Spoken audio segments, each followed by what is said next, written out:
First day first show ನೋಡಿದ್ರೆ ಅಭಿಮಾನಿಗಳ ಜೊತೆ ನೋಡಿದ್ರೆ ಹೇಗೆ ಅನಿಸ್ತದೆ? ತುಂಬ ಪ್ರತಿಕ್ರಿಯೆ ತುಂಬ ಚೆನ್ನಾಗಿದೆ, ಸಂತೋಷ ಆಗುತ್ತೆ. ಇಷ್ಟು ದಿವಸ ಮಾಡಿದ ಕೆಲಸಕ್ಕೆ ಒಂದು ಒಳ್ಳೆಯ ಪ್ರತಿಫಲ ಸಿಗ್ತಾ ಇದೆ ಅನ್ನುವ ಸಂತೋಷ.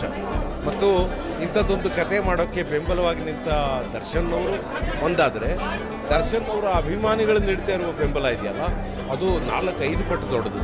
ಹೀಗಾಗಿ ನಾನು ದರ್ಶನ್ ಅವರಿಗೆ ಮತ್ತು ದರ್ಶನ್ ಅವರ ಅಭಿಮಾನಿಗಳು ಇಬ್ಬರಿಗೂ ಕೂಡ ವಿಶೇಷವಾದ ಥ್ಯಾಂಕ್ಸನ್ನು ಹೇಳಬೇಕು. ಅವರು ಈ ತರಹದ ಹೈಪನ್ನು ಕ್ರಿಯೇಟ್ ಮಾಡದೇ ಇದ್ದರೆ, ಅವರ ಜೊತೆಗೆ ನಮ್ಮ ಮಾಧ್ಯಮಗಳು, ಮೀಡಿಯಾದವರು ಕೂಡ ಈ ಅಭಿಮಾನಿಗಳ ಜೊತೆ ತಾವು ಸೇರಿಕೊಂಡು ಅದೇ ರೀತಿಯ ಹೈಪನ್ನು ಕ್ರಿಯೇಟ್ ಮಾಡಿದ್ರಿಂದಾಗಿ ಸಿನಿಮಾ ತುಂಬ ದೊಡ್ಡದಾಗುತ್ತೇನೋ ಅನ್ನುವ ಒಂದು ಸೂಚನೆ ಸಿಗ್ತಾ ಇದೆ. ಅದು ಎಷ್ಟು ದೊಡ್ಡದಾಗುತ್ತೆ ಅನ್ನೋದು ಇವತ್ತು ನಾಳೆನೂ ಗೊತ್ತಾಗ್ತದೆ. ಆದರೆ ಈ ಸದ್ಯಕ್ಕಂತೂ ಇವತ್ತು ಬಿಡುಗಡೆ ಆಗಿರುವ ಎಲ್ಲ ಕಡೆ 2ನೇ ಪ್ರದರ್ಶನ, ನೀವು 1ನೇ ಪ್ರದರ್ಶನ ಅಂದ್ಕೊಂಡಿದ್ದೀರಿ, ಬೆಳಗ್ಗೆ 6 ಗಂಟೆಗೆ ಶುರುವಾಗಿದೆ. ಹೀಗಾಗಿ ಇಲ್ಲಿ ನೀವು ಆಗ್ತಿರೋದು 2ನೇ ಪ್ರದರ್ಶನ, ಎಲ್ಲ ಕಡೆಯೂ 2ನೇ ಪ್ರದರ್ಶನ ಆಗ್ತಾ ಇದೆ. ಎಲ್ಲ ಕಡೆ ಒಳ್ಳೆಯ ರೆಸ್ಪಾನ್ಸ್ ಇದೆ. ನಾವು ಎಲ್ಲೆಲ್ಲಿ ಬಿಡುಗಡೆ ಮಾಡಿದ್ದೀವಿ ಎಲ್ಲ ಕಡೆ ಹೌಸ್ಫುಲ್ ಆಗಿದೆ ಅನ್ನೋದು ತುಂಬ ಸಂತೋಷದ ವಿಷಯ. ದರ್ಶನ್ ಅವ್ರ ಸಿನಿಮಾ ಅಂದಮೇಲೆ ಒಂದಷ್ಟು ಜವಾಬ್ದಾರಿ ಹೆಚ್ಚಿರುತ್ತೆ, ಎಕ್ಸ್ಪೆಕ್ಟೇಷನ್ ಜಾಸ್ತಿ ಇರುತ್ತೆ. ಅದು ಆದರೆ 1.5 ವರ್ಷ ಆದಮೇಲೆ ಬರ್ತಾರೆ. ಆ್ಯಸ್ ಎ ಪ್ರೊಡ್ಯೂಸರ್ ನಿಮಗೆ ಆ ಜವಾಬ್ದಾರಿನ ಹೆಂಗೆ ನಿಭಾಯಿಸಿದ್ರೆ ಹೆಂಗಿತ್ತು? ನಾವು ಒಂದು ಕಥೆಯನ್ನು ಆರಿಸ್ಕೊಂಡಿದ್ವಿ, ಅದು ದರ್ಶನ್ ಅವರಿಗೆ ಒಪ್ಪುವ ಕತೆ. ಹಾಗಾಗಿ ಒಂದು ಜವಾಬ್ದಾರಿ ದಾಟ್ಕೊಂಡಿದ್ವಿ, ಒಳ್ಳೆಯ ಕಥೆಯನ್ನು. 2ನೇದು ಚಿತ್ರಕಥೆ ಮಾಡೋದು. ಚಿತ್ರಕಥೆ ಮಾಡುವುದು ಸುಲಭ ಅಲ್ಲ. ಅದು ವಿಶೇಷವಾಗಿ ಕಲಾತ್ಮಕ ಸಿನಿಮಾದ ಹಿನ್ನೆಲೆಯಿಂದ ಬಂದಿರುವ ನನ್ನಂಥವ್ರಿಗೆ ಈ ತರಹದ ಜನಪ್ರಿಯ ಸಿನಿಮಾದ ಚಿತ್ರಕಥೆ ಮಾಡುವ ಕೆಲಸ ಮಾಡೋದು ಸುಲಭ ಅಲ್ಲ. ಹರಿಕೃಷ್ಣ ಅವ್ರ ಜೊತೆಗಿದ್ದರು. ಹರಿಕೃಷ್ಣ ಅದ್ಭುತವಾದ ಸಿನಿಮಾ ಗೊತ್ತಿರುವ, ಜನಪ್ರಿಯ ಸಿನಿಮಾದ ಸೂತ್ರಗಳು ಗೊತ್ತಿರುವಂತಹ ವ್ಯಕ್ತಿ. ಅವರು ಒಂದಿಷ್ಟು ಕೆಲಸ, ತುಂಬ ಅದ್ಭುತವಾದ ಕೆಲಸನ ಅವರು ಮಾಡಿದ್ರು. ಅವ್ರು ಮಾಡಿದ ಕೆಲಸ ಮತ್ತು ನನ್ನ ಇನ್ಪುಟ್ಟು ಎಲ್ಲ ಸೇರಿಕೊಂಡು, ಜೊತೆಗೆ ಇನ್ನೂ ಒಂದಷ್ಟು ಜನ ದೊಡ್ಡ ಚೇತನ್ ಇರಬಹುದು, ಸಂತೋಷ್ ಆನಂದರಾಮ್ ಇರಬಹುದು, ಎಲ್ಲ ಈ ಥರ ಗೆಳೆಯರು ನಮ್ಮ ಜೊತೆಗೆ ಸೇರಿಕೊಂಡಿದ್ದರಿಂದ ಮತ್ತು ಎಲ್ಲರ ಜೊತೆಗೆ ಈ ಕಥೆಯನ್ನು ನಾವು ಮತ್ತೆ ಡಿಸ್ಕಸ್ ಮಾಡಿದ್ರಿಂದ ಅವರೆಲ್ಲರೂ ಕೊಟ್ಟಿರುವ ಇನ್ಪುಟ್ಟಿಂದಾಗಿ ಇದಾಗಿದೆ.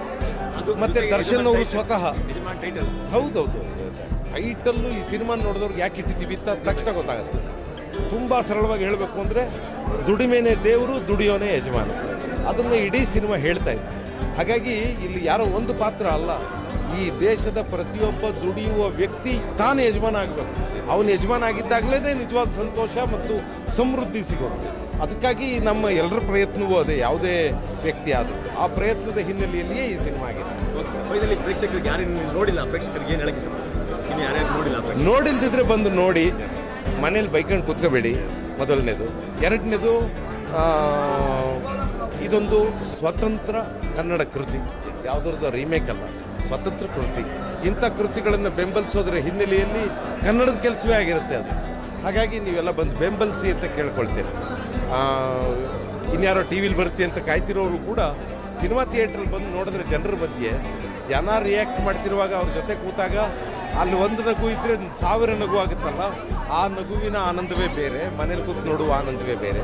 ಹಾಗಾಗಿ ಥಿಯೇಟ್ರಿಗೆ ಬಂದು ನೋಡಿ ಅಂತ ಕೇಳ್ಕೊಳ್ತೀನಿ. Okay sir, all the best. Thank you. Audience ಜೊತೆ ಸಿನಿಮಾ ನೋಡಿದ್ರೆ ಹೇಗೆ ಅನಿಸ್ತದೆ? ತುಂಬ ಖುಷಿ ಅನಿಸುತ್ತೆ. Response is extraordinary. ದರ್ಶನ್ ಅವ್ರನ್ನ ಆಲ್ಮೋಸ್ಟ್ 1.5 ವರ್ಷ ಆಗಿತ್ತು ಸ್ಕ್ರೀನ್ ಮೇಲೆ ನೋಡಿ, ಅದಾದ್ಮೇಲೆ ಆಡಿಯನ್ಸ್ ನೋಡ್ತಾ ಇದ್ದಾರೆ. ಫುಲ್ಲು ಹಬ್ಬದ ವಾತಾವರಣ ಸೃಷ್ಟಿಯಾಗುತ್ತೆ. ನಿಮ್ಗೆ ಹೆಂಗೆ ಅನಿಸ್ತದೆ ಒಬ್ಬ ನಿರ್ಮಾಪಕ? ತುಂಬ ಖುಷಿ ಆಗುತ್ತೆ, ತುಂಬ ಖುಷಿ ಆಗುತ್ತೆ. ನಾವು ಮಾಡಿದ್ದ ಎಫರ್ಟ್ ಎಲ್ಲ ಸಾರ್ಥಕ ಅನಿಸುತ್ತೆ. ಏನು 1 ವರ್ಷ ಇಡೀ ತಂಡ ಕೆಲಸ ಮಾಡಿದ್ವಿ, ನಿಜ ಸಾರ್ಥಕತೆ ಮನೋಭಾವ ಬರುತ್ತೆ. ಅವ್ರು ಸಿನಿಮಾದಲ್ಲಿ ಒಂದು ಮೆಸೇಜ್ ಕೊಟ್ಟಿದ್ದಾರೆ, ಯಜಮಾನ ಅಂತ ಯಾಕೆ ಟೈಟ್ಲ್ ಇಟ್ಟಿದ್ದಾರೆ ಅನ್ನೋದಕ್ಕೆ ಕ್ಲೈಮ್ಯಾಕ್ಸ್ ನೋಡಿದ ಮೇಲೆ ಗೊತ್ತಾಗುತ್ತೆ. ಅದು ನಾವು ಕೂಡ ಎಲ್ಲೂ ರಿವ್ಯೂ ಮಾಡಲ್ಲ, ಬಟ್ ಯಾರ್ಯಾರು ನೋಡಿಲ್ಲ ಇನ್ನೂ ನೋಡಲಿ. ಬಟ್ ಇವಾಗ ಯಜಮಾನ ಟೈಟ್ಲಿಗೆ ಆಡಿಯನ್ಸ್ ಕೊಟ್ಟಿರೋ ರಿಯಾಕ್ಷನ್ ಆ ಟೈಟಲ್ ಯಾಕೆ ಇಟ್ಟಿನಿ ಅಂತ ಈಗಲಾದರೂ ಚೆನ್ನಾಗಿ ಗೊತ್ತಾಯ್ತಲ್ಲ ಅಂತ ಖುಷಿ ಆಗ್ತಾ ಇದೆ. ನಂಗೇನು ಹೇಳಬೇಕು ಗೊತ್ತಿಲ್ಲ. I am very happy.